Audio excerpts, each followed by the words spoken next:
U prethodnim video snimcima uglavnom i najčešće sam govorio o sportskim aktuelnostima, pre sve fudbalu, pa tim povodom saopštit ću nekoliko informacija koje su vezane za Linglong fudbalsku Superligu Srbije.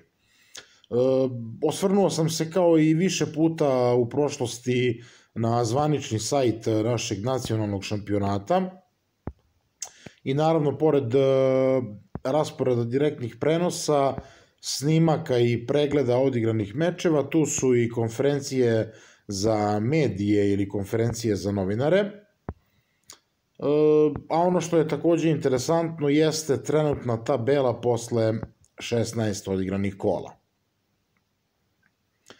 Crvena zvezda, Partizan, Vojvodina i Čukarički nalaze se na prvom, drugom, trećem, odnosno četvrtom mestu, sa osvojenih 44, 35, 33, odnosno 29 bodova. Petu poziciju zauzima Proleter. Šesti je Spartak iz Subotice, potom slede Voždovac, Metalac iz Gornjeg Milanovca, Mladost, TSC, Radnik, Radnički Niš, Javor Matis, dok je Inđija na 14. poziciji.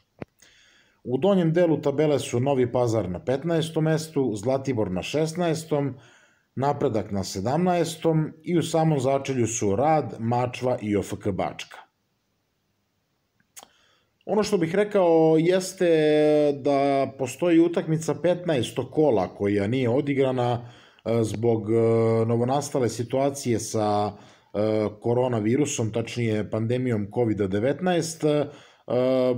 To je prva utakmica koja je odložena zbog ovih zdravstvenih problema.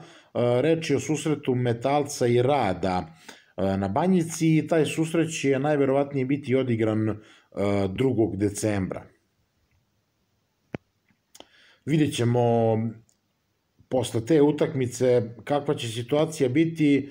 Na tabeli neće se nešto mnogo promeniti, eventualno bi Gornji Milanovčani mogli da napreduju do neke 6. pozicije sa Voždovcem i Spartakom iz Subotice, ili sa druge strane da Rad pobegne iz samog začelja tabele.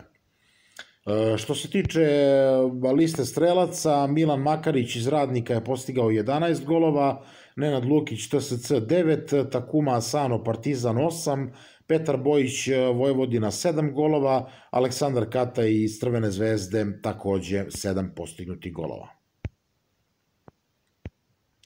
Dakle, to je trenutno stanje na tabeli Linglong Tire Superlige Srbije posle 16 odigranih kola.